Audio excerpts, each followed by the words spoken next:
কুষ্টিয়ার খোকসা উপজেলার বাসী কেমন আছেন আপনারা?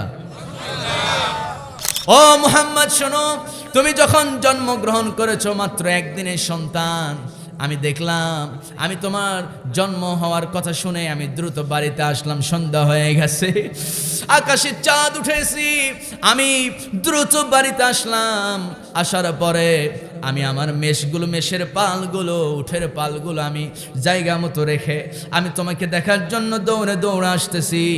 আসার পথে আমি দেখলাম ঘরের মধ্যে যেই না ঢুকছি, ঘরের মধ্যে ঢুকা মাত্র দেখি তুমি একটা ঘরে বসে আছো, তুমি একটা ঘরে শুয়ে আছো, তুমি একটা ঘরে একা শুয়ে আছো। আর তোমার মা, তোমার ফুপি, তোমার চাচি, তোমার দাদি, তোমার মাকে নিয়ে সবাই ব্যস্ত পাশের ঘরে। আমি দেখলাম তুমি একাকী একটা ঘরে শুয়ে আছো, কিন্তু আমি দেখতে পাইলাম আকাশে কেন জানি চাঁদ নাই। আকাশের চাঁদটা তোমার মাথার একটু উপরে অবস্থান করছে। আমি দেখতে পেলাম, ও মুহাম্মদ, আল্লাহি রাব্বুল কাবা, কাবার রবের কসম করে বলছি, এই কাবাকে সামনে নিয়ে বলতেছি, মুহাম্মদ আমি যা দেখছি তাই বলতেছি, সত্য মিথ্যা তুমি ভালো জানো। মুহাম্মদ আমি দেখলাম তুমি ডান হাত নাড়াচড়া করো, আকাশের চাঁদ তোমার ডান হাতের পাশে, ডান পাশে এসে লাফালাফি করে। যখন তুমি বাম দিকে তাকাও, বাম হাত নাড়াচড়া করো, ডান পাশে থাকা চাঁদ বাম পাশে লাফ মেরে এসে তোমার সঙ্গে খেলা করে। আল্লাহু আকবার। ও মুহাম্মদ, আমি কি এটা ভুল দেখছি নাকি? সঙ্গে সঙ্গে আমার নবীজি বলেন, ও চাচা, আপনি আল্লাহর কসম করে বলে আপনি ভুল দেখেন নাই। আমি নবী, আমি জন্মগ্রহণ করার পূর্বে মায়ের পেটে থাকা অবস্থায় আমি আমার বাবাকে হারিয়েছি। আমার মা আমাকে দেখা মাত্র তিনি পেরেশান হয়ে যান, কান্নায় একেবারে ভেঙে পড়েন। আমার মা সেন্সলেস হয়ে পড়েন, কারণ আমাকে দেখলে আমার মায়ের স্বামীর কথা মনে পড়ে যায়, ভীষণ স্বামীর কথা মনে পড়ে। স্বামীর কথা মনে হলে তিনি সেন্সলেস হয়ে যান। এজন্য আমার কাছে আমার মাকে কেউ ভিড়তে দিত না, আসতে দিত না।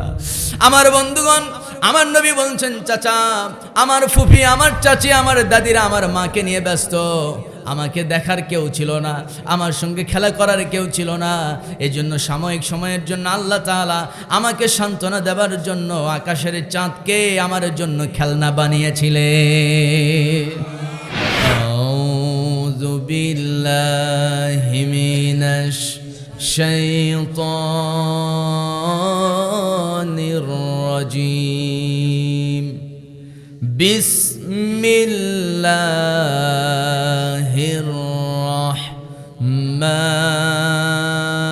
রহমানির রহিম।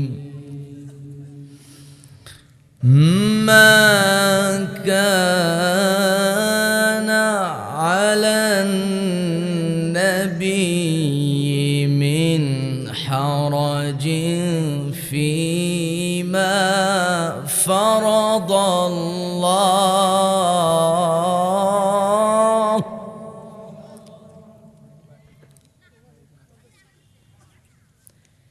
فيما فرض الله له سنة الله في الذين خلوا من قبل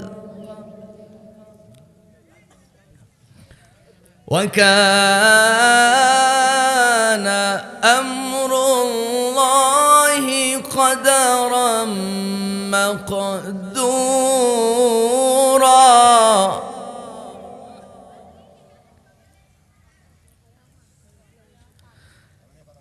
سنة الله في الذين خلوا من قبل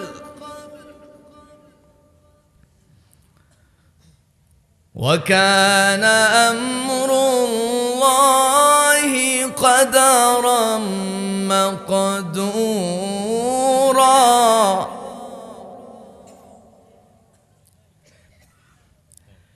الذين يبلغون رسالات الله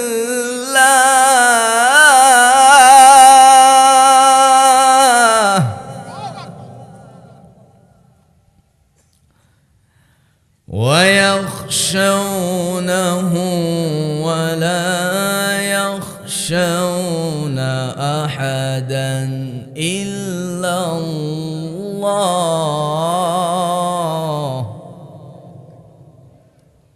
وكفى بالله حسيبا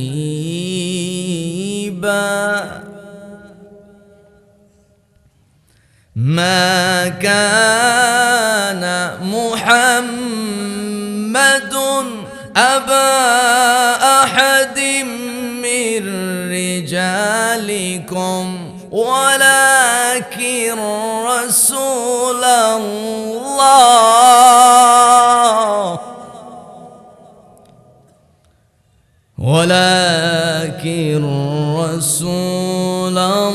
الله وخاتم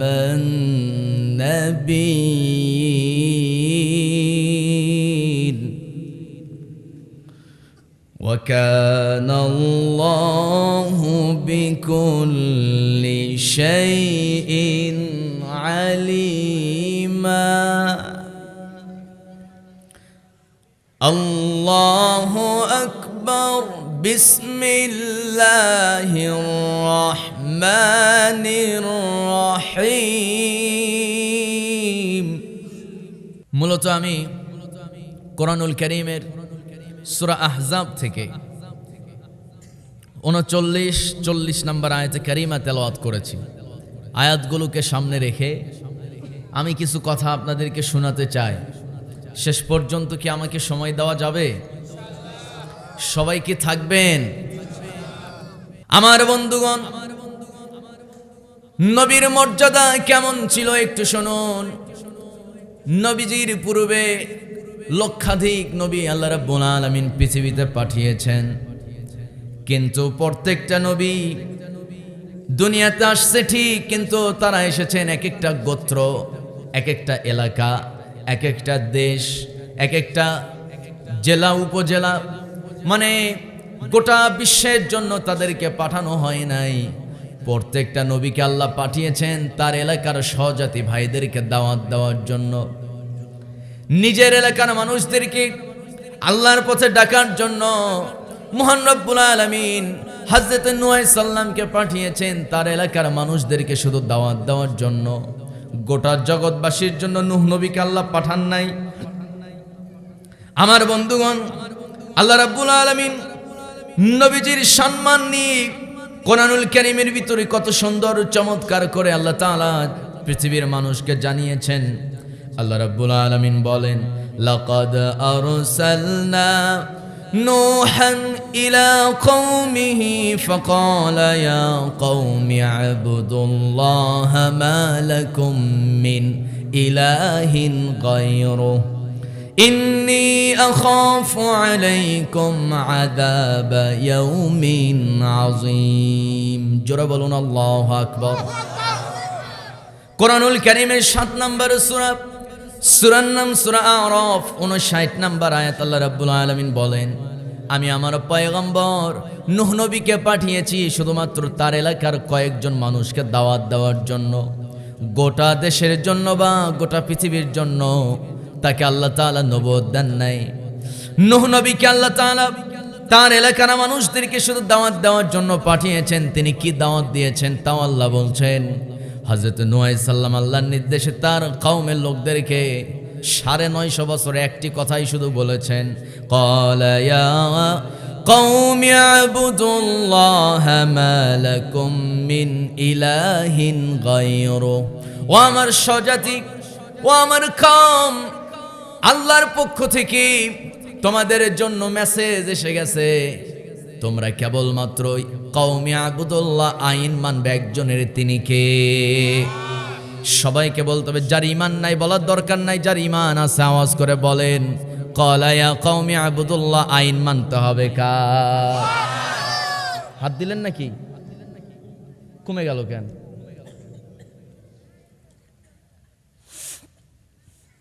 আমার বন্ধুগণ, হযরত নূহ আলাইহিস সালাম তার কওমের মানুষদেরকে প্রথম দাওয়াত দিয়েছেন, কওমি আবুদুল্লাহ, আল্লাহর জমিনে থাকতে হলে আল্লাহর আইন মানতে হবে। 2 নাম্বার দাওয়াত দিয়েছেন, ইলাহিন গায়রু, আল্লাহ ছাড়া কাউকে রব হিসাবে মানা যাবে না। মূর্তি পূজা ছেড়ে দিতে হবে, পাথর পূজা ছেড়ে দিতে হবে। পাথরের তৈরি মূর্তিকে রব মানা যাবে না, রব মানতে হবে একজনকে, যিনি আকাশ এবং জমিন সৃষ্টি করেছেন, তিনি কে? আমার বন্ধুগণ, হযরতে নূহ আলাইহিস সালাম দুইটি কথা বলেছেন তার উম্মতকে। এক হলো আল্লাহর আইন মানতে হবে, দুই নাম্বার কথা হলো কওমি আবুদুল্লাহ মা লাকুম মিন ইলাহিন গায়রু, আল্লাহর আইন মানতে হবে। আর দুই নাম্বার হলো বান্দা, কখনো তোমরা আল্লাহ ছাড়া কারো সামনে মস্তক নত করতে পারবে না, কারণ রব মূলত একজন। চিৎকার মেরে বলুন তিনি কে? আমার ভাইয়েরা, আমার বন্ধুগণ, এবার আল্লাহ তাআলা নবীর মর্যাদা ব্যাখ্যা করতে নিয়া আরেকজন নবীর কথা টেনে আনলেন। সূরা আরাফ, একই সূরা, 65 নম্বর আয়াত। মহান রব্বুল আলামিন বলেন, ওয়া ইলা আদিন আখাহুম হুদা قال يا قوم اعبدوا الله ما لكم من إله غيره أفلا تتقون। জোরে বলুন আল্লাহু আকবার। আল্লাহ রাব্বুল আলামিন নূহ নবীর কথা বলার পর এবার আরেকজন নবীর নাম টানলেন। সেই নবীর নাম হলো হুদ আলাইহিস সালাতু ওয়াস সালাম। হযরতে হুদ আলাইহিস সালাতু ওয়াস সালামকে আল্লাহ তাআলা পাঠিয়েছেন একটা শক্তিশালী একটা জাতির জন্য, নবী হিসাবে পাঠিয়েছেন। শক্তিশালী সেই জাতির নাম হলো আদ জাতি।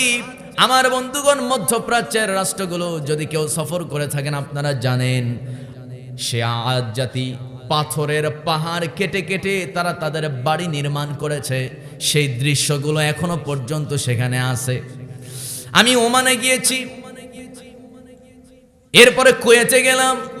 সেই জায়গাগুলোতেও পূর্বের নবীদের কিছু স্মৃতি এখনো পর্যন্ত সেই জায়গাগুলোতে আছে। আগামীতে কয়েক মাসের মধ্যে ইনশাল্লাহ মিশরে যাব, সেখানে অসংখ্য নবীর আগমন ঘটেছে।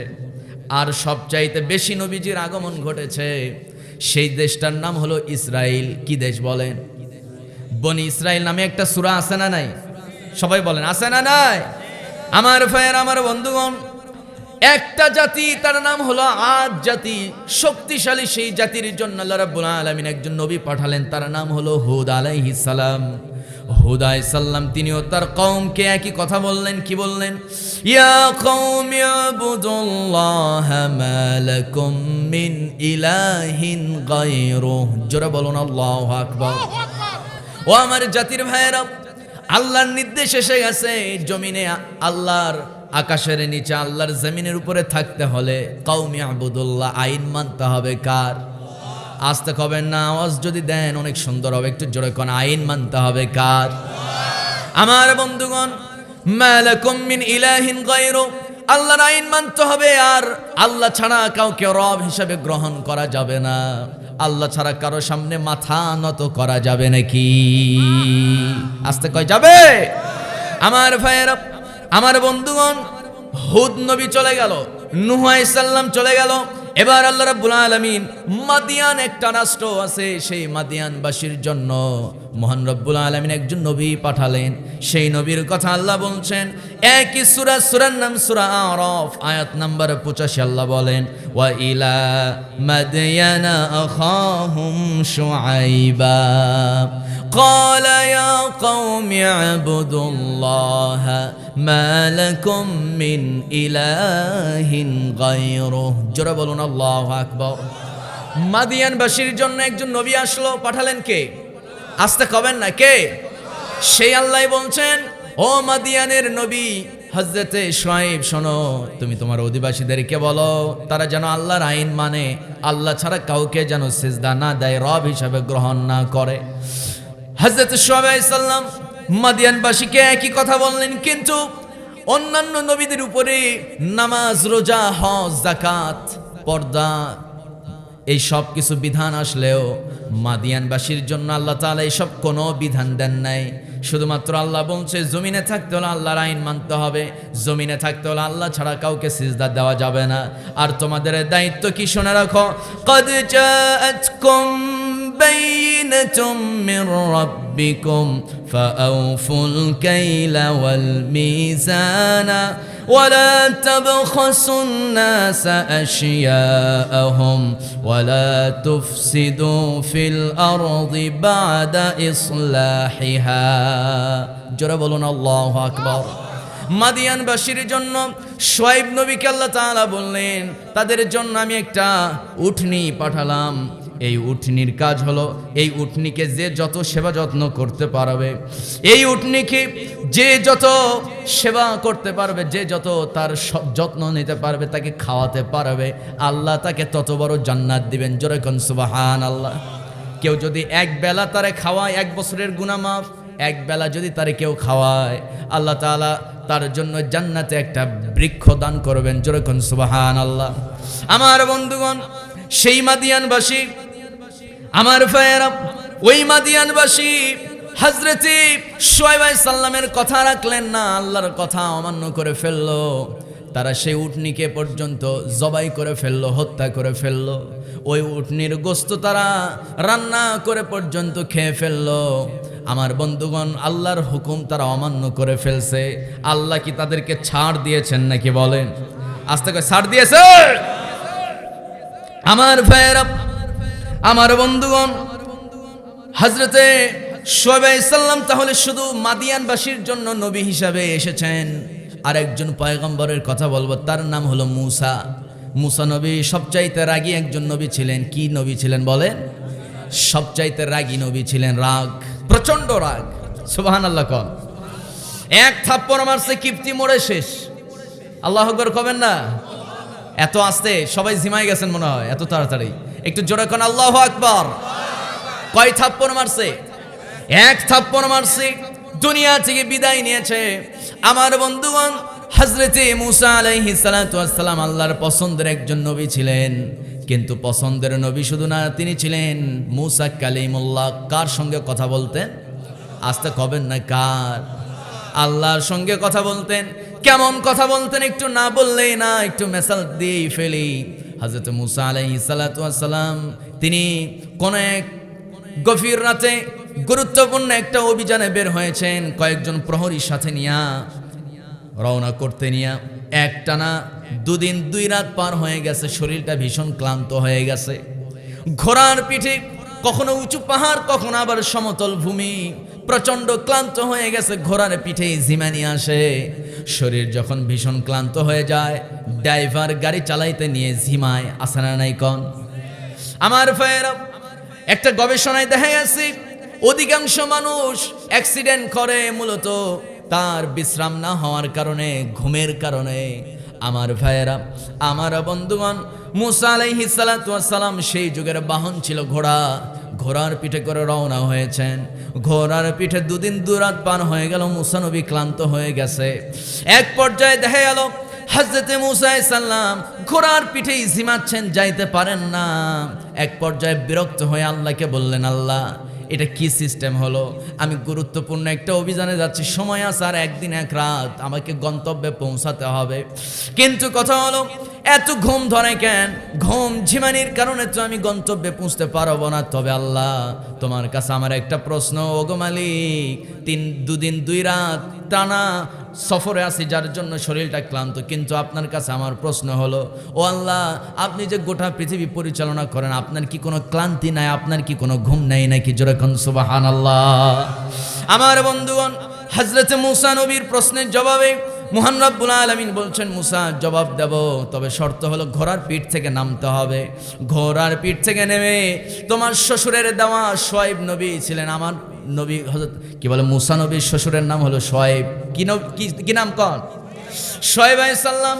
সেই শুআয়ব নবী মূসা নবীকে একটা গ্লাস তিনি উপহার দিয়েছিলেন, কাচের গ্লাস, কাচের পাত্র। সেই পাত্রে তিনি পানি পান করেন। হযরত মূসা আলাইহিস সালামকে আল্লাহ বললেন, মূসা, ওই যে ঘোড়ার পিঠে যে একটা থলে ঝোলানো আছে, সেখানে সেই তার ভিতরে একটা কাচের গ্লাস আছে, ওই গ্লাসটা বের করো, মস্ক থেকে পানি সেই গ্লাসে ঢালো, এরপরে গ্লাসটা নিয়ে দাঁড়িয়ে যাও। গ্লাসটা নিয়ে দাঁড়াও। মূসা নবী বলছেন, আল্লাহ তাআলা প্রশ্ন করেছে, আপনার ঘুম আছে না নাই? হ্যাঁ না বললেই তো উত্তর হয়ে যায়। আমাকে ঘোড়ার পিঠ থেকে নামতে হবে বা কেন, গ্লাসটা নিতেই হবে বা কেন, গ্লাসে পানি বা নিতে হবে কেন? আল্লাহ বলছেন মুসা রে, আজকে তোমার আমার এই কনভারসেশন, তোমার আমার কথোপকথন শুধুমাত্র মুসা তোমার আমার মধ্যেই রাখতে চায় না, কিয়ামত পর্যন্ত যত মানুষ আসবে শেষ নবী সেরা নবী মুহাম্মদ সাল্লাল্লাহু আলাইহি ওয়াসাল্লাম তার উম্মতদের মাঝেও এই প্রশ্নের অ্যান্সার দেওয়ার জন্য এই ঘটনা তাদের মাঝেও প্রচার করে দেব। আরেকটু জোরে কোন সুবহানাল্লাহ। আমার বন্ধুগণ, হযরত মুসা আলাইহিস সালাম যেই না শুনছে এই ঘটনা কিয়ামত পর্যন্ত সব মানুষ জানবে, এবার আনন্দ কমছে না বাড়ছে? আস্তে কবেন না, কমছে না বাড়ছে? আনন্দের ঠেলায় এক লাফ মেরে ঘোড়ার পিঠ থেকে নেমে মুসা আলাইহিস সালাম কাচের গ্লাসটা নিলেন, এরপরে পানি ঢাললেন, দাঁড়ায় গেলেন, আল্লাহকে বলছেন আল্লাহ যা বলছো আমি রেডি আছি, কি করতে হবে? আল্লাহ বলছেন মুসা সবর করো। আল্লাহ তাআলা ঘুমকে অর্ডার দিলেন। ঘুম কথা শোনে কার? সবাই বলেন, ঘুম কথা শোনে কার? আমার বন্ধুগণ, আল্লাহ ঘুমকে অর্ডার করলেন, রে ঘুম যা আমার মুসারে ধর। আমার ভাইয়েরা, যদি ঘুম ধরে ওই গ্লাস কি মুসা নবীর নিয়ন্ত্রণে থাকবে না নিয়ন্ত্রণের বাইরে চলে যাবে? বাইরে চলে যাবে। আমার ভাইয়েরা, আমার বন্ধুগণ, সেই আল্লাহর পয়গম্বর মুসা নবী যেই না ঝিমানি আসছে, ঘুম চলে আসছে, অটোমেটিক হাত থেকে গ্লাস পড়ে গেছে, কাচের গ্লাস ভাঙ্গার শব্দে কি তার কি আর ঘুম থাকে নাকি? আমার বন্ধুগণ, যেই না গ্লাস ভেঙ্গে টুকরো টুকরো হয়ে গেছে, জায়গা পেয়ে দেখেন শ্বশুর বাড়ির দেওয়া গ্লাস ভেঙ্গে টুকরো টুকরো হয়ে গেছে। মুসা আলাইহিস সালাম বলছেন আল্লাহ এ কি অবস্থা? আল্লাহ বলছেন মুসা এবার জবাব নাও, সবাই পড়েন আল্লাহু লা, পড়েন না, আল্লাহু লা ইলাহা ইল্লা হুয়াল হাইয়ুল কাইয়্যুম লা তা'খুযুহু সিনাতুন ওয়ালা নাওম লাহু মা ফিস সামাওয়াতি ওয়া মা ফিল আরদ من ذا الذي يشفع عنده إلا بإذنه يعلم ما بين أيديهم وما خلفهم ولا يحيطون بشيء من علمه إلا بما شاء وسع كرسيه السماوات والأرض ولا يؤوده حفظهما وهو العلي العظيم। ওলামায়ে কেরাম এখানে আছে, যতগুলো আয়াত আল্লাহ এই কোরআনে দিয়েছেন তার মধ্যে সেরা আয়াত, শ্রেষ্ঠ আয়াত নাম কি বলেন?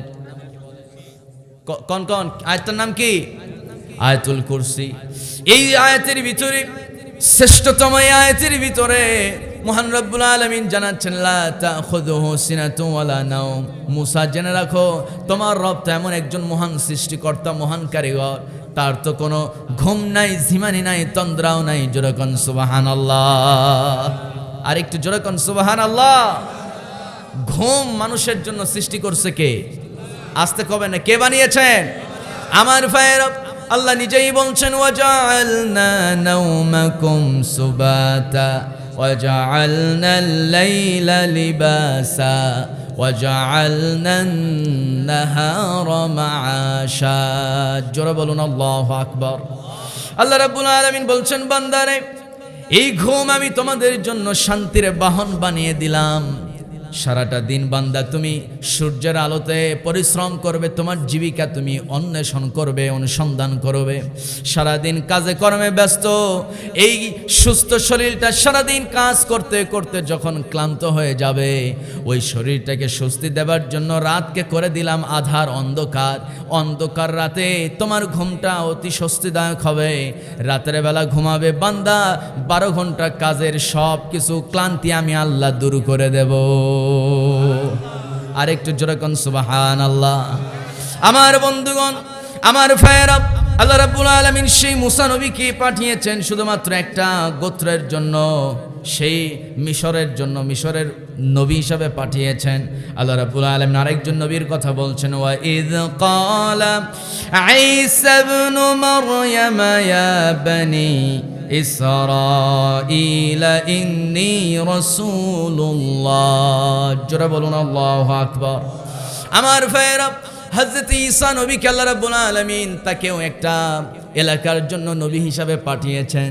কিন্তু আমার আপনার নবী, নবীদের সর্দার, সেরা নবী, শ্রেষ্ঠ নবী, আখিরাতের ব্যারিস্টার, সেই নবীকে আল্লাহ তাআলা কোন এলাকার জন্য নবী হিসাবে পাঠান নাই, কোনো গোত্র, কোনো কওমের জন্য না, শুধুমাত্র কোন দেশের জন্য না। তিনি ছিলেন কেমন নবী শুনেন, আল্লাহ বলছেন, মা, আল্লাহ তাআলা সুন্দর করে বলছেন, মা আসাবাকা মিন হাসানাতিন ফামিনাল্লাহ وما أصابك من سيئة فمن نفسك وأرسلناك للناس رسولا জোরে বলুন আল্লাহু আকবার।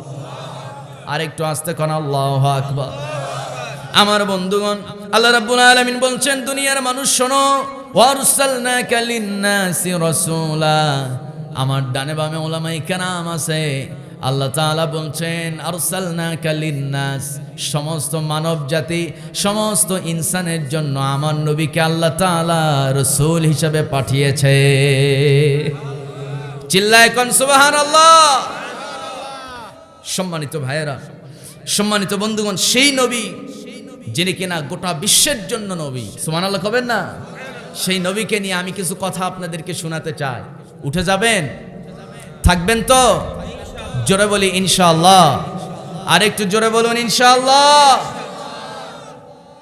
আমার বন্ধুগণ, আমার নবী সম্পর্কে আল্লাহ তাআলা একটা আয়াত দিয়ে দিলেন। মহান রব্বুল আলামিন সূরা আম্বিয়া 21 নম্বর সূরা 107 নম্বর আয়াতে সুন্দর করে জানাচ্ছেন, ওয়ামা আরসালনাকা ইল্লা রাহমাতাল লিল আলামিন। জোরে বলুন আল্লাহু আকবার। রাহমাতাল লিল আলামিন, এই পৃথিবী হলো, এই দুনিয়া, দুনিয়ার আরবি শব্দ হলো, আরবিতে এই দুনিয়াকে বলা হয় আলম, একটা দুনিয়া। আলামিন হলো বহুবচন, আলমের বহুবচন হলো আলামিন। আমার ভাইয়ের, আমার বন্ধুগণ, সেই আলম, সেই আলামিন গোটা দুনিয়া শুধু নয়, এরকম অসংখ্য দুনিয়া আল্লাহ রাব্বুল আলামিন সৃষ্টি করে রেখেছেন। আমার বন্ধুগণ, আল্লাহ বলছেন একটা দুনিয়া না, অসংখ্য অগণিত দুনিয়ার জন্য আমি আল্লাহ নবীকে রহমত হিসাবে পাঠিয়েছি। আরেকটু জোরে বলি সুবহানাল্লাহ। সম্মানিত ভাইয়েরা, এই কোরআনটাও হলো গোটা দুনিয়া শুধু নয়, অসংখ্য দুনিয়ার জন্য আল্লাহ তাআলা এই কোরআনটাকে উপদেশ বাণী হিসাবে পাঠিয়েছেন। সুবহানাল্লাহ কবেন না? আমার বন্ধুগণ, এক হচ্ছে আল্লাহ, দুই হলো নবী, তিন কোরআন। এই তিনটা বিষয়ের নাম নিতে গিয়া, আল্লাহ, নবী আর কোরআনের নাম নিতে নিয়া আল্লাহ তাআলা আলামিন শব্দটা ব্যবহার করেছেন। সূরা ফাতিহা না পড়লে তো নামাজি হয় না। লা সালাতা ইল্লা বিফাতিহাতিল কিতাব। আমার বন্ধুগণ, সেই সূরা ফাতিহা তো আমরা প্রত্যেক নামাজে পড়ি। সবাই পড়ুন, আলহামদুলিল্লাহি রাব্বিল আলামিন আর রহমানির রহিম মালিকি ইয়াউমিদ্দিন। জোরে বলুন আল্লাহু আকবার। একটা পৃথিবী নয়, একটা দুনিয়া নয়, অসংখ্য দুনিয়ার জন্য প্রশংসা, অসংখ্য দুনিয়া জুড়ে প্রশংসা হবে একমাত্র একজনের জন্য। চিৎকার মেরে বলুন তিনি কে? এত আস্তে পিছনের ভাইরা তো আওয়াজই দিলেন না, বলুন কে? প্রশংসা হবে কেবলমাত্র আমার আল্লাহ। আমার ভাইয়েরা, আমার বন্ধুগণ, দুই নম্বর আল্লাহ রাব্বুল আলামিন কোরআনের নাম নিতে নিয়া আল্লাহ তাআলা সুন্দর করে বলছেন, ইন হুয়া ইল্লা যিকরুল লিল আলামিন। জোরে বলুন আল্লাহু আকবার। এই কোরআনের একটা নাম আছে, সেই নাম হলো জিকির। কি নাম বলেন? আসতে বলবেন না, কি নাম? আফজলুজ যিকরি তিলাওয়াতিল কোরআন। নবীকে প্রশ্ন করা হলো, গো নবী, আমাকে কিছু জিকির শিখায় দেন। ইয়া রাসূলুল্লাহ, আমি শ্রেষ্ঠ জিকির আল্লাহকে কেমনে স্মরণ করব? আল্লাহ রাব্বুল আলামিন সেই আগন্তুক সাহাবীকে বললেন, সাহাবী রে, আফজলুজ যিকরি তিলাওয়াতিল কোরআন, সবচাইতে আকাশের নিচে শ্রেষ্ঠ জিকিরের নাম হলো কোরআন তেলাওয়াত করা। আল্লাহু আকবার।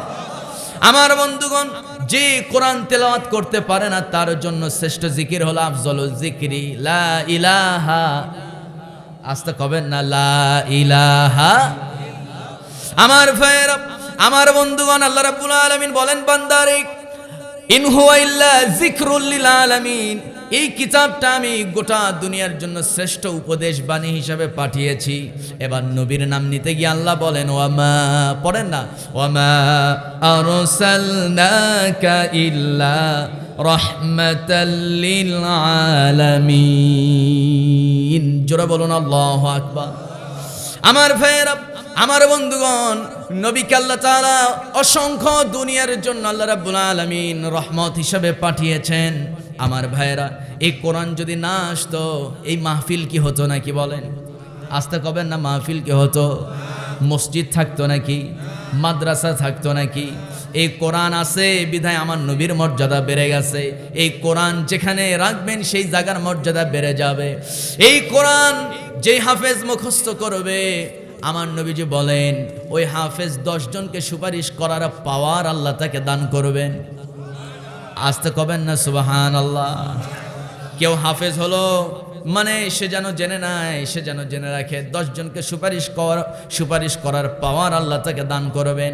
আর যে ব্যক্তি, যেই ছেলেটা এই কোরআন হেফজ করলো, হৃদয়ে ধারণ করলো, শুধু তাই না, এই কোরআন অর্থ সহ বুঝলো, কোরআন হেফজ করছে, এরপরে কোরআনের তর্জমা করতে পারে, কোরআনটা বুঝতে শিখছে, মানে সে একজন জ্ঞানী আলেম হয়ে গেছে।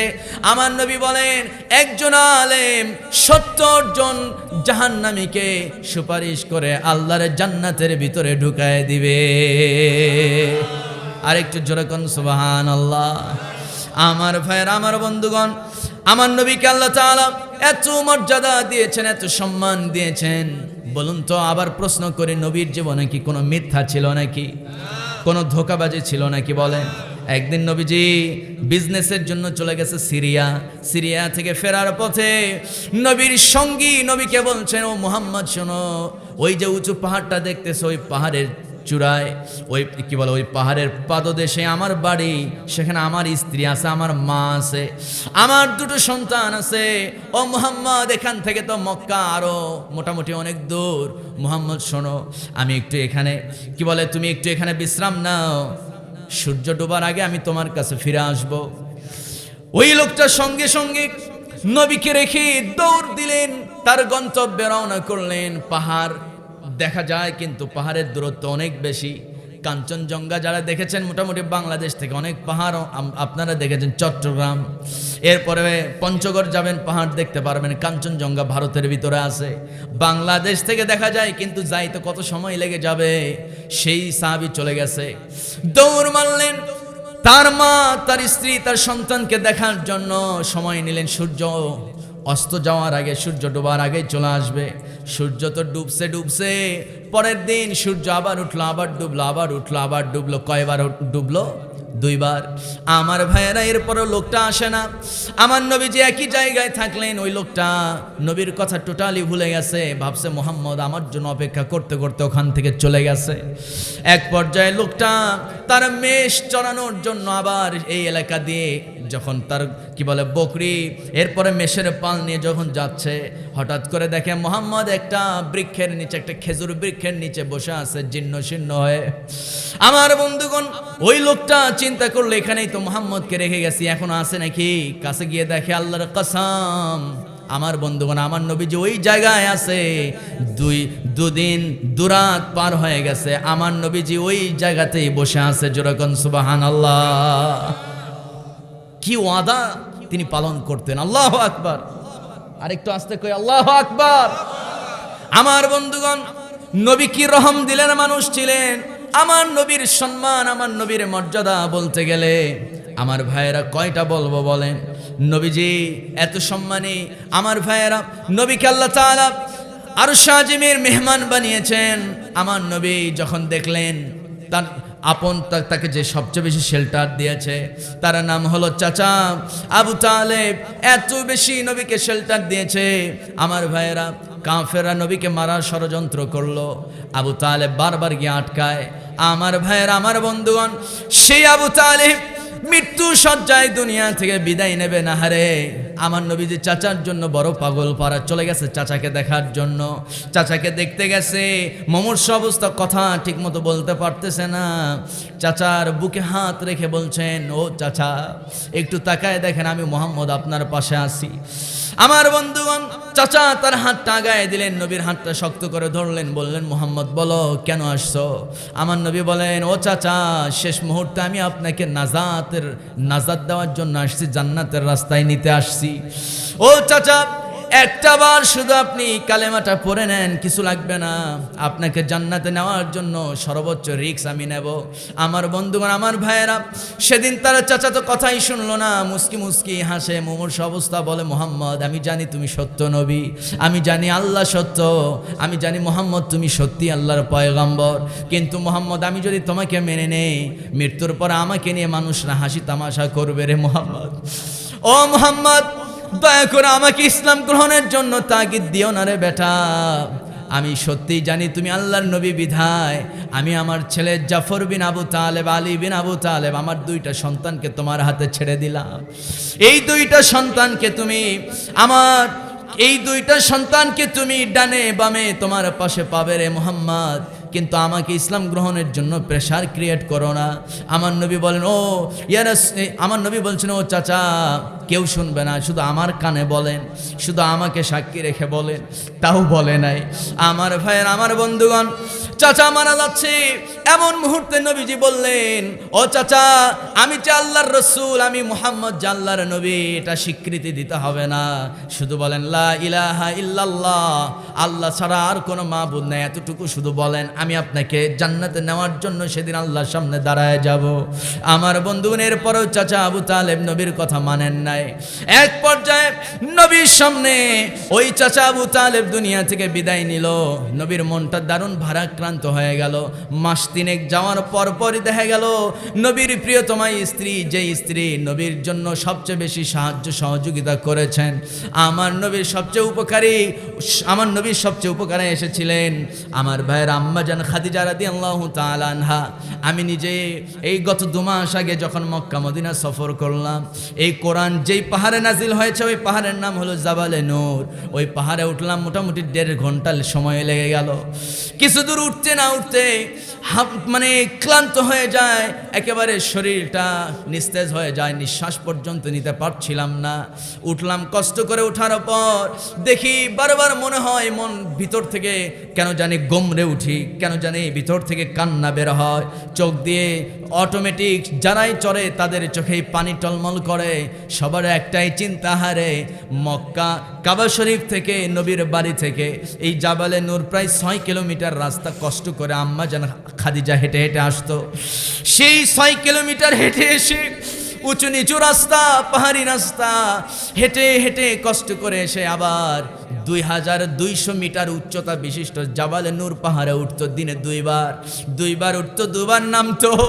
আমার নবীর জন্য খাবার নিয়ে উঠতো, আবার খাবার দিয়ে তিনি বাড়িতে ফিরে যেতেন, সন্তানদের দেখভাল করতেন। আমার বন্ধুগণ, আমার ভাইয়েরা, সেই খাদিজা রাদিয়াল্লাহু তাআলা আনহাকে মক্কার লিডাররা একদিন ধরলো, বলল, ও খাদিজা তোমার কাছে আমাদের কিছু প্রশ্ন আছে। কি বলো? খাদিজা তুমি এমন একজন যুবককে বিয়ে করলে যে যুবকটা আসলে পাগল, জোরে কান নাউজুবিল্লাহ। ও খাদিজা তোমার স্বামী তো একেবারে তার সিরা মেন্টাল, কখন কি বলে তার কথার তো কোনো আগা মাথা নাই, তার কথা তুমি কেমনে মানো? অথচ মোহাম্মদ তো একেবারে মাঝে মধ্যে আবার খাদিজাকে বলে মোহাম্মদ তো জাদুকর, মোহাম্মদ তো মানুষের উপরে ফকরি করে, জাদু করে। এত কথা, এত বাজে কথা তিনি শুনতেন, হজম করতেন। আমার নবীর ব্যাপারে যখন শুনতে শুনতে একদিন বিরক্ত হয়ে মক্কার সমস্ত কাফেরদেরকে ডাকলেন, মক্কার সমস্ত লিডারদেরকে ডেকে বলছে, ও মক্কার কাফেররা, তোমাদের কাছে আমার একটা প্রশ্ন আছে। কি প্রশ্ন বলো তো? মুহাম্মদের চাইতে শ্রেষ্ঠ সত্যবাদী আর কেউ আছে নাকি বলো? না, মুহাম্মদ আসলে সত্যবাদী।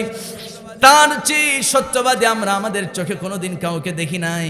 এরপর আমার নবীজির স্ত্রী আম্মা জান আয়েশা খাদিজা বলছেন, ও মক্কার কাফের সর্দাররা, তোমাদের কাছে 2 নাম্বার প্রশ্ন, বলো চেহারার দিক দিয়ে, চেহারার সৌন্দর্যের দিক দিয়ে শ্রেষ্ঠ কোন যুবককে তোমরা দেখেছো নাকি? মক্কার কাফেররা বলল, হ্যাঁ দেখেছি, কুরাইশ গোত্রের জন্ম নিয়েছে, কুরাইশ বংশের জন্ম নিয়েছে মুহাম্মদ বিন আব্দুল্লাহ, সবচাইতে সুন্দর যুবক। এবার আম্মা জান খাদিজা প্রশ্ন করছেন, ও মক্কার সর্দাররা বলো, সবচাইতে চরিত্রবান, শ্রেষ্ঠ চরিত্র, আদর্শ, নীতি নৈতিকতার ঊর্ধ্বে কোনো যুবককে তোমরা দেখছো নাকি? মক্কার সর্দাররা বলছে, হ্যাঁ দেখেছি। কে সে? মুহাম্মদ বিন আব্দুল্লাহ। আল্লাহু আকবার। আমার বন্ধুগণ, জিজ্ঞেস করা হলো, ও মক্কার সর্দাররা বলো, এই দুনিয়া জুড়ে সবচাইতে শ্রেষ্ঠ বংশের নাম কি? কুরাইশ বংশ।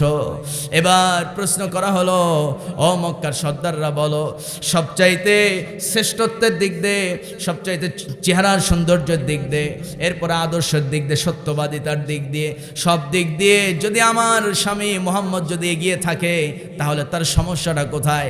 সঙ্গে সঙ্গে মক্কার কাফেররা বলল, ও খাদিজা, তুমি তো অন্ধ হয়ে গেছো, তাকায় দেখো, আরব ভূখণ্ডের তোমার চাইতে শ্রেষ্ঠ বড় ব্যবসায়িক, সবচাইতে সম্পদশালী, এত বড় সম্পদশালী আর কেউ নাই রে খাদিজা। অথচ তুমি একজন রাস্তা করে একজন এতিম বালককে তুমি বিয়ে করেছো, স্বামীর মর্যাদা দিয়েছো, এটা কি তোমার সঙ্গে মানানসই হয় নাকি?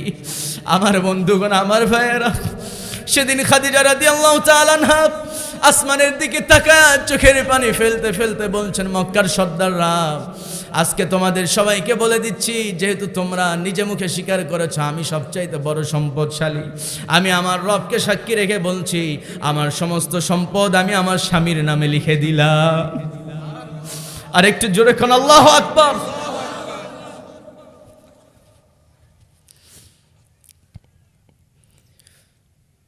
কি স্বামী পেয়েছেন, কি স্ত্রী পেয়েছেন আমার নবীজি, জোরে কোন সুবহানাল্লাহ। আমার ভাইয়েরা, সম্মানিত বন্ধুগণ, নবীকে আল্লাহ তাআলা শ্রেষ্ঠ স্ত্রী দান করেছেন। নবী পরবর্তীতে যে বিয়ে করেছেন, প্রথম স্ত্রী খাদিজা যতদিন বেঁচে ছিলেন নবীজি একটাও বিয়ে করেন নাই। আল্লাহু আকবার বলে। যখন খাদিজা মারা গেছে, তখন নবীজি আল্লাহর নির্দেশে তিনি বিয়ে করেছেন। সুবহানাল্লাহ বলবেন না? আর একটু জোরে বলি সুবহানাল্লাহ। সম্মানিত ভাইয়েরা, সম্মানিত বন্ধুগণ, সেই খাদিজা রাদিয়াল্লাহু তাআলা আনহা চাচা আবু তালেব মারা যাওয়ার 3 মাস পর তিনিও বিদায় নিলেন। আল্লাহু আকবার। ওদিকে নবীর চাচা দুনিয়া থেকে বিদায় নিলেন, আমার নবীর স্ত্রী খাদিজাও দুনিয়া থেকে বিদায় নিলেন। দুজন নবীর সবচাইতে শক্তিশালী মানুষ ছিলেন। এই দুজন যখন বিদায় নিলেন, আমার নবীজি একাকী হয়ে গেলেন। নবীর ডানে তাকায়, বামে তাকায়, সামনে তাকায়, পেছনে তাকায়, নবীর ডানে বামে সব দিকে চারপাশে শুধু শত্রু আর শত্রু। নবী কাউকে বন্ধু হিসাবে পান না। আমার বন্ধুগণ, আমার ভাইয়েরা, নবীজি জানের হুমকি মনে করে আল্লাহর নির্দেশে আমার নবীজি মক্কা থেকে মদিনায় চলে গেলেন। আমার ভাইয়েরা, আমার বন্ধুগণ, আমার নবী যেমন একজন নবী ছিলেন যিনি চাঁদকে ইশারা করেছেন, চাঁদ দ্বিখণ্ডিত হয়ে গেছে। এত আস্তে, একটু জোরে বলি সুবহানাল্লাহ। চাঁদ আলাদা হয়ে গেছে। আবু জেহেল বলতেছে, মুহাম্মদ, তুমি যদি সত্যি আল্লাহর নবী হয়ে থাকো, তাহলে এই তোমার আঙ্গুলের ইশারায় চাঁদকে 2 ভাগ করো। নবীজি ওযু করলেন, নামাজ আদায় করলেন, দীর্ঘ সিজদা দিলেন। নামাজ শেষ করে আকাশের চাঁদের দিকে আঙ্গুল ইশারা করছে, চাঁদ আলাদা হয়ে গেছে। আল্লাহু আকবার। আরে সেই নবীকে তোমরা গালি দাও, সেই নবীর আদর্শ নিয়ে বাজে মন্তব্য করো। আমি তো মনে করি কোন নাস্তিক যদি আমার নবীকে নিয়ে বাজে মন্তব্য করে, ওর জিভ পায়ের নিচে রেখে জিভ টেনে ছিঁড়ে ফেলা দরকার। আসতে কবেন না, ঠিক কিনা? এমতের পক্ষে থাকতে রাজি আছেন কারা কারা? 2টা হাত আমি তাদের দেখতে চাই। মুসলমান, তাকবীর দেওয়ার কেউ নাই?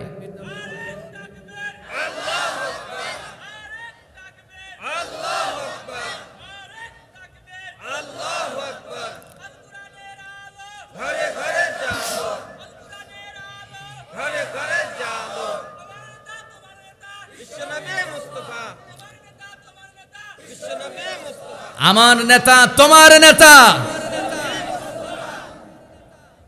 সম্মানিত ভাইয়েরা, আপনারা কি কষ্ট পাচ্ছেন নাকি?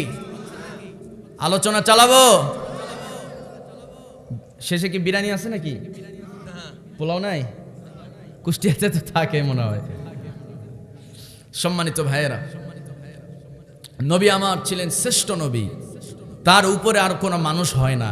জোরে বলি আল্লাহু আকবার। আর একটু জোরে বলি আল্লাহু আকবার। আমার ভাইয়েরা, আমার নবীর মর্যাদা, আমার নবীর সম্মান নিয়ে যদি কথা বলতে চাই, আমার ভাইয়েরা কত যে সময় চলে যাবে। এই পুরা কোরআনটাই আমার নবীর উপরে নাজিল হয়েছে। জোরে কোন সুবহানাল্লাহ। আমার ভাইয়েরা, আমার নবী সম্পর্কে আল্লাহ রাব্বুল আলামিন বলেন, নবী ছিলেন সমস্ত নবীদের নেতা। সেই সম্পর্কে আল্লাহ রাব্বুল আলামিন কোরআনে আয়াত নাজিল করে দিলেন, সুবহানাল্লাযী, পড়েন না, সুবহানাল্লাযী আসরা বিআবদিহি লাইলাম মিনাল মাসজিদিল হারামি ইলাল মাসজিদিল আকসা আল্লাযী বারাকনা হাওলাহু লিনুরিয়াহু মিন আয়াতিনা ইন্নাহু হুয়াস সামিউল বাসীর। জোরে বলুন আল্লাহু আকবার। আমার বন্ধুগণ, আমার ভাইয়েরা, নবী চাচাকে যখন হারালেন, ওদিকে প্রিয়তমা স্ত্রী আম্মাজান খাদিজাকে যখন হারালেন, নবী একাকী হয়ে গেলেন। আমার নবীর কলিজার মধ্যে একাকিত্ব দূর করার জন্য আমার আল্লাহ আমার নবীকে আরশে আজিমের মেহমান বানিয়েছে। আরেকটু আস্তে কোন সুবহানাল্লাহ। মুসা আলাইহিস সালাম আল্লাহর সঙ্গে সাক্ষাৎ করতে চেয়েছে, কিন্তু আল্লাহর পয়গম্বর মুসা নবী কি আল্লাহকে দেখতে পাইছে নাকি? আস্তে কোন কেন দেখতে পাইছে? একটু যদি কথা বলেন, আলোচনা আরো চালাবো। আমার বন্ধুগণ, আমার ভাইয়েরা, শ্রেষ্ঠ পয়গম্বর আমার নবী ডাইরেক্ট আরশে আজিমের মেহমান ছিলেন। অনেকে বলে আল্লাহ নবীকে দেখছে, অনেকে বলে আল্লাহ নবীকে দেখেন নাই। আমার বন্ধুগণ, শ্রেষ্ঠ নবী যদি আমি বলতে চাই, আমার নবী তো শ্রেষ্ঠ পয়গম্বর। আমার নবীকে আল্লাহ তাআলা গোটা পৃথিবীর জন্য রহমত হিসাবে পাঠিয়েছেন। আমার নবীর ক্ষেত্রে আল্লাহ বলেন, কোন নবী হাসরের ময়দানে সুপারিশ করার সাহস পাবে না, কিন্তু আমার নবী তিনি সিজদায় পড়ে যাবে, প্রত্যেকটা উম্মতকে সুপারিশ করে জান্নাতের মেহমান বানায় দিবে। আরেকটু জোরে বলি সুবহানাল্লাহ। আমার বন্ধুগণ, ছোট ছোট বাচ্চা দেখা যায় পানিতে ডুবে মারা যায়, অনেক সময় রোড অ্যাক্সিডেন্ট করে মারা যায়, অনেকে অসুস্থ হয়ে মারা যায়, আছে না নাই বলেন? ছোট বাচ্চা মারা যায়, 2-4 বছর বয়সে মারা যায়। এই বাচ্চাগুলো জানেন নাকি নবীজি, হাদিসের ভাষা, বুখারী শরীফের মধ্যে হাদিসটি এসছে, আমার নবীজি বলেন, ও আমার সাহাবীরা শোনো, ছোট বাচ্চা যখন মৃত্যুবরণ করে, আমি মেরাজে গিয়ে দেখেছি, আমি যখন আরশে আজিমের মেহমান হয়ে ঊর্ধ্বগমন করলাম, চতুর্থ আসমানে গিয়ে দেখি আল্লাহর পয়গম্বর হযরত ইব্রাহিম আলাইহিস সালাতু ওয়াস সালাম চতুর্থ আসমানে তিনি একটা কিতাব কোরআন নিয়ে বসে আছেন, আর অসংখ্য বাচ্চা তাকে ঘিরে কোরআন নিয়ে বসে আছে।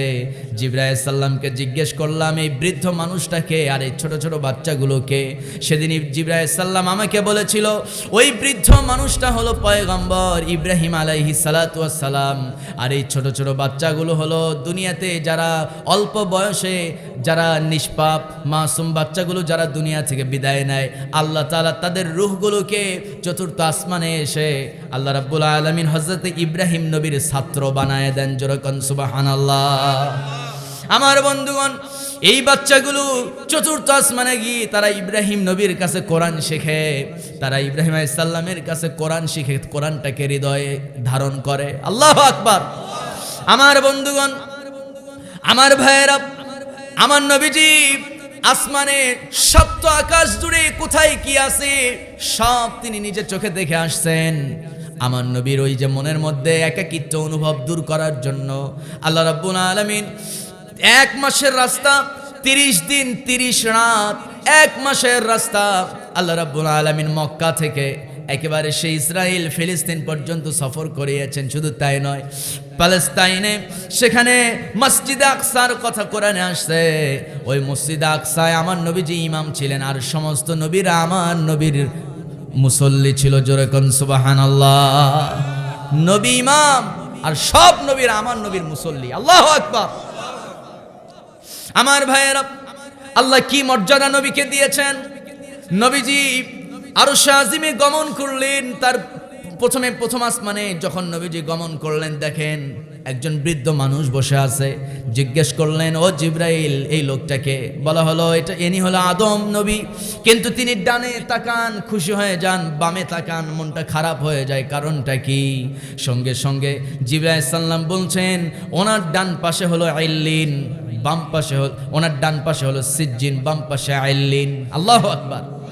আমার ভাইয়েরা, উনি যখন ডান পাশে তাকান, তখন আল্লাহর নির্দেশে হযরতে আজরাইল আলাইহিস সালাতু ওয়াস সালাম মালাকুল মউত জান কবজ করে নেককার বান্দাদের রূহগুলোকে আল্লাহ তাআলার নির্দেশে আদম আলাইহিস সালামের ডান পাশে রাখা হয়। আর তিনি ডান পাশে ওই রূহকে, তার সেই সন্তানকে, আদম তার সন্তানকে দেখে খুশি হয়ে যায়, মুস্কি মুস্কি হাসে। আবার যখন কোনো বদকার খারাপ লোকের আত্মা যখন তার রূহটা যখন নিয়ে আসা হয়, তখন বাম পাশে রেখে দেওয়া হয়। বাম পাশে তাকানো মাত্র হযরতে আদম আলাইহিস সালাম মনটা ভীষণ খারাপ করেন। জোরে কোন আল্লাহু আকবার। সব কিছু তিনি দেখে আসছি, আল্লাহর সঙ্গে সাক্ষাৎ হয়ে গেল। নবীকে আল্লাহ কি সম্মান দিয়েছেন। নবীর সেরা জুতা, খরমের জুতা পরে তিনি আরশ আজিমে গেছে।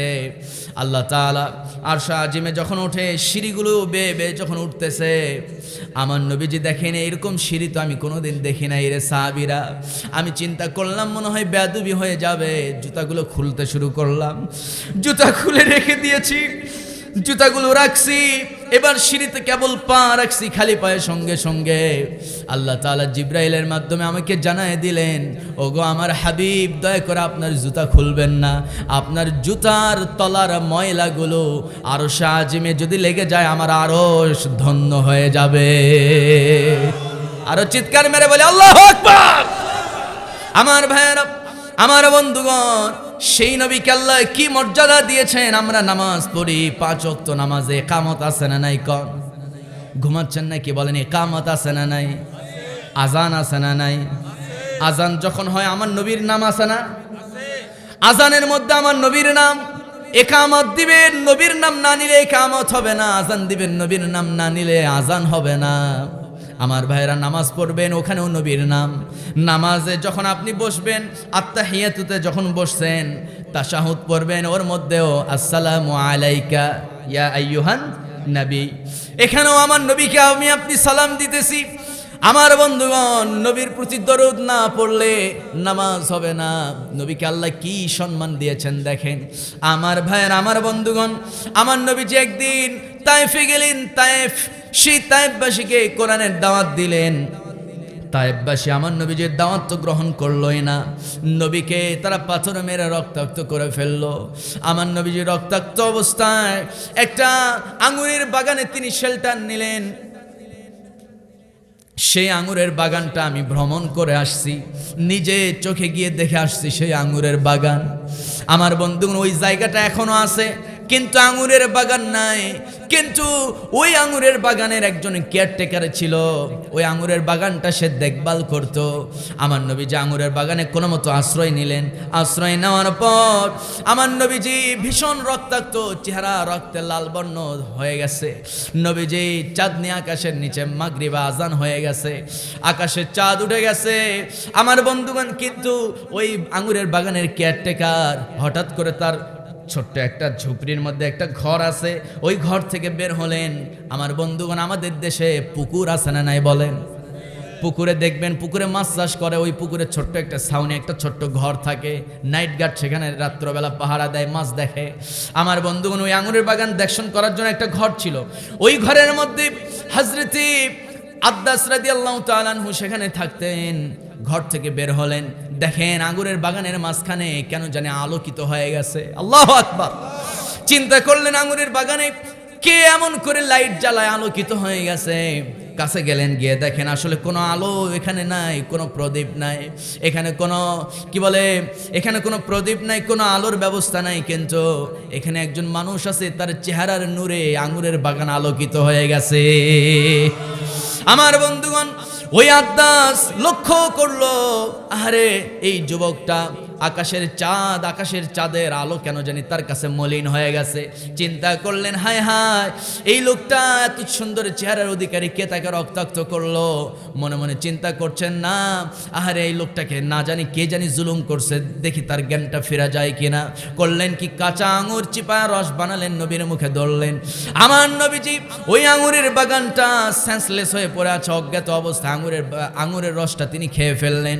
আঙুরের রস মুখের মধ্যে দেয়, কোনো মতো শুধু ঢোক গেলে ভিতরে যাওয়ার পর কিছুক্ষণ পর জ্ঞানটা ফিরছে।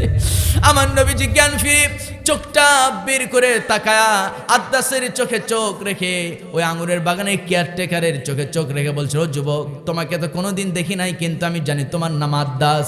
যুবক আশ্চর্য হয়ে গেছে, জিজ্ঞেস করলেন, আমার নাম আদ্দাস, এই তথ্য আপনাকে কে দিল? আদ্দাস রে শুধু নামই জানি না, আমি জানি আল্লাহর একজন পয়গম্বর, তার নাম হলো হযরত ইউনুস নবী। সেই ইউনুস নবী তুমি যে এলাকায় জন্মগ্রহণ করেছো সেখানে তিনিও জন্মগ্রহণ করেছেন, ইরাকের ওর নামক স্থানে। যুবক আরো আশ্চর্য হয়ে গেছে, আমার এলাকার খবর কেমনে পাইলেন? এরপরে আমার নাম আপনি কেমনে জানলেন? নবীজি বলেন, একজন নবীর কাছে তো আর একজন নবীর তথ্য থাকতেই পারে। আরেকটু জোরে বলি সুবহানাল্লাহ। আমার ভাইয়েরা, আমার বন্ধুগণ, হযরত আদ্দাস সঙ্গে সঙ্গে, তিনি তখন কাফের ছিল, তিনি মূর্তি পূজা করত। বুঝতে আর দেরি হলো না, আল্লাহর পয়গম্বর সঙ্গে সঙ্গে তাকে সম্মান জানানোর জন্য নবীর পায়ে কদম মুসি করতে গেছে, সিজদা দিতে গেছে। সঙ্গে সঙ্গে আমার নবীজি দুইটা বাহু শক্ত করে ধরে বলছেন, আদ্দাস রে, তোমাকে যে আল্লাহ সৃষ্টি করেছে ওই আল্লাহ আমারও বানিয়েছে। ও আদ্দাস, যদি সিজদা দিতেই হয়, কারো সামনে যদি কপালটা নত করতে হয়, তিনি আর তোমার সামনে থাকা মুহাম্মদ বিন আব্দুল্লাহ আল্লাহর নবী নয়, অবশ্য তোমার মস্তক নত করতে হবে একজনের সামনে। তিনি কে? আরো জোরে বলেন, কে? আমার ভাইয়েরা, আদ্দাসের সম্মান আরো, আদ্দাসের মনের মধ্যে নবীর প্রতি সম্মান আরো বেড়ে গেল। আমার নবীর হাতে হাত রেখে পড়ে ফেললেন, লা ইলাহা ইল্লাল্লাহু মুহাম্মাদুর রাসূলুল্লাহ সাল্লাল্লাহু। আমার ভাইয়েরা, আমার নবীজি কেমন সম্মান আল্লাহ তাকে দান করেছেন দেখেন। আমার নবীজি সেই রক্তাক্ত অবস্থায় মক্কায় ফিরে আসলেন। আসার পর নবী আমার মক্কায় ফিরে আসার পর রক্তাক্ত অবস্থার নবীজি শরীরটা ভীষণ দুর্বল। কাবার পাশেই নবীজি বসে আছেন, ভীষণ মন মরা, মনটা ভীষণ খারাপ। আমার নবীর মন খারাপ দেখে নবীর চাচা আবু তালেব নবীর কাছে চলে আসছে, এসে বলে, ও মুহাম্মদ, তোমার মন খারাপ কেন? শরীরের রক্তাক্ত অবস্থা কেন? নবীজি বলছেন, চাচা, জান্নাতের সুসংবাদ নিয়ে গেলাম, মানুষদেরকে কোরআনের দাওয়াত দেওয়ার জন্য আমি গেলাম, কিন্তু ওই লোকগুলো আমার কথা মানলো না, ওরা আমাকে রক্তাক্ত করে বিদায় করে দিয়েছে। আমার বন্ধুগণ, আমার ভাইয়েরা, সঙ্গে সঙ্গে আমার নবীজি, আমার নবীর চাচা আবু তালেব নবীর মনের মধ্যে একটু স্বস্তি দেওয়ার জন্য, নবীকে একটু খুশি করার জন্য ছোটবেলার কিছু অলৌকিক ঘটনা তিনি স্মৃতিচারণ করতে লাগলেন। বলতে লাগলেন, মুহাম্মদ রে, আমি তোমাকে আজকে এমন একটা তথ্য তোমার সামনে উপস্থাপন করবো। আজকে ছোট থেকে তুমি এই পর্যন্ত বয়সে উপনীত হয়েছ, ওই কথা কোনোদিন তোমাকে বলি নাই, শুধু তোমাকে না, কাউকে বলি নাই রে মুহাম্মদ। ও মুহাম্মদ, শোনো, তুমি যখন জন্মগ্রহণ করেছো মাত্র একদিনের সন্তান, আমি দেখলাম, আমি তোমার জন্ম হওয়ার কথা শুনে আমি দ্রুত বাড়িতে আসলাম, সন্ধ্যা হয়ে গেছে, আকাশে চাঁদ উঠেছি, আমি দ্রুত বাড়িতে আসলাম। আসার পরে আমি আমার মেষের পালগুলো, উঠের পালগুলো আমি জায়গা মতো রেখে আমি তোমাকে দেখার জন্য দৌড়ে দৌড়ে আসতেছি। আসার পথে আমি দেখলাম ঘরের মধ্যে যেই না ঢুকছি, ঘরের মধ্যে ঢুকা মাত্র দেখি তুমি একটা ঘরে বসে আছো, তুমি একটা ঘরে শুয়ে আছো, তুমি একটা ঘরে একা শুয়ে আছো, আর তোমার মা, তোমার ফুপি, তোমার চাচি, তোমার দাদি, তোমার মাকে নিয়ে সবাই ব্যস্ত পাশের ঘরে। আমি দেখলাম তুমি একাকী একটা ঘরে শুয়ে আছো, কিন্তু আমি দেখতে পাইলাম আকাশে কেন জানি চাঁদ নাই, আকাশের চাঁদটা তোমার মাথার একটু উপরে অবস্থান করছে। আমি দেখতে পেলাম, ও মুহাম্মদ, আল্লাহি রাব্বুল কাবা, কাবার রবের কসম করে বলছি, এই কাবাকে সামনে নিয়ে বলতেছি, মুহাম্মদ আমি যা দেখছি তাই বলতেছি, সত্য মিথ্যা তুমি ভালো জানো। মুহাম্মদ আমি দেখলাম তুমি ডান হাত নাড়াচড়া করো, আকাশের চাঁদ তোমার ডান হাতের পাশে ডান পাশে এসে লাফালাফি করে। যখন তুমি বাম দিকে তাকাও, বাম হাত নাড়াচড়া করো, ডান পাশে থাকা চাঁদ বাম পাশে লাফ মেরে এসে তোমার সঙ্গে খেলা করে। আল্লাহু আকবার। ও মুহাম্মদ আমি কি এটা ভুল দেখছি নাকি? সঙ্গে সঙ্গে আমার নবীজি বলেন, ও চাচা আপনি আল্লাহর কসম করে বলে আপনি ভুল দেখেন নাই। আমি নবী, আমি জন্মগ্রহণ করার পূর্বে মায়ের পেটে থাকা অবস্থায় আমি আমার বাবাকে হারিয়েছি। আমার মা আমাকে দেখা মাত্র তিনি পেরেশান হয়ে যান, কান্নায় একেবারে ভেঙে পড়েন। আমার মা সেন্সলেস হয়ে পড়েন, কারণ আমাকে দেখলে আমার মায়ের স্বামীর কথা মনে পড়ে যায়, ভীষণ স্বামীর কথা মনে পড়ে। স্বামীর কথা মনে হলে তিনি সেন্সলেস হয়ে যান। এজন্য আমার কাছে আমার মাকে কেউ ভিড়তে দিত না, আসতে দিত না। আমার বন্ধুগণ, আমার নবী বলছেন, চাচা আমার ফুফি, আমার চাচি, আমার দাদিরা আমার মাকে নিয়ে ব্যস্ত, আমাকে দেখার কেউ ছিল না, আমার সঙ্গে খেলা করার কেউ ছিল না। এজন্য সাময়িক সময়ের জন্য আল্লাহ তাআলা আমাকে সান্ত্বনা দেওয়ার জন্য আকাশের চাঁদকে আমার জন্য খেলনা বানিয়েছিলেন। আর একটু জোরে বলি সুবহানাল্লাহ, আরো জোরে বলি সুবহানাল্লাহ।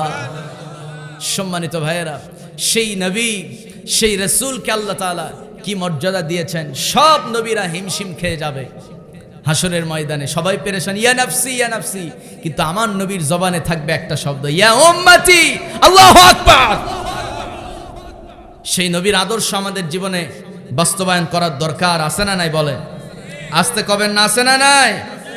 সম্মানিত ভাইয়েরা, নবীজি তায়েফে মার খেয়েছেন, নিজের জন্মভূমি ছেড়েছেন, রক্তাক্ত হয়েছেন সাহাবীরা। এগুলো কি এমনি এমনি হয়েছে শুধুমাত্র কালেমার দাওয়াত দেওয়ার জন্য? না, আমার নবীজি সব ঠিক ছিল। কাফেররা নবীর সঙ্গে চুক্তিও করেছিল, কিন্তু যখন নবীজি বলছে যে এই জায়গায় কোনো চুক্তি চলবে না, কোন জায়গায়? আলা লাহুল খালকু ওয়াল আমর, সৃষ্টি যার, আইনও চলবে তার, এই কথা বলা মাত্র নবীকে তারা আক্রমণ করেছে। সম্মানিত ভাইয়েরা, সুতরাং আমরা 54 বছর দেখেছি আমাদের দেশে মানুষের তৈরি করা আইন দিয়ে রাষ্ট্রটা কেমনে চলে। তবে আগামীতে সুযোগ এসেছে, বিএনপি বুঝি না, জামাত বুঝি না, ক্ষমতায় যেই যাবে অবশ্যই তাকে কোরআনে আইন দিয়ে রাষ্ট্র চালাতে হবে। আসতে কবেন না, ঠিক কিনা? জামাত ইসলামী বা বিএনপি যদি ক্ষমতায় যায়, যদি কোরআন দিয়ে রাষ্ট্র না চালায়, ভাববেন না যে আপনারা 5 বছর শান্তিমতো ক্ষমতায় থাকতে পারবেন না। 5 বছর না, 5 মাসের মধ্যে আবার সেই খুনি আওয়ামী লীগের মতো, হাসিনার মতো টেনে হিসড়ে এদেশের তরুণ জেনজি ছাত্র সমাজ টেনে হিসড়ে নামাবে, ঠিক কিনা? 17 বছরের পাওয়ারফুল নেতা টিকতে পারে নাই, আপনারাও ক্ষমতায় গিয়ে যদি কোরআন দিয়ে রাষ্ট্র না চালান আপনারাও টিকতে পারবেন না। আসতে কবেন না, ঠিক কিনা? এটা আমার লাস্ট মেসেজ। আমরা আল্লাহর জমিনে বাঁচতে চাই, আল্লাহর জমিনে থাকতে চাই আল্লাহর কোরআনের আইন দিয়া। জোরে বলি ইনশাআল্লাহ, আরো জোরে বলি ইনশাআল্লাহ। সম্মানিত ভাইয়েরা, যা কিছু আলোচনা হলো আমরা বলি আলহামদুলিল্লাহ।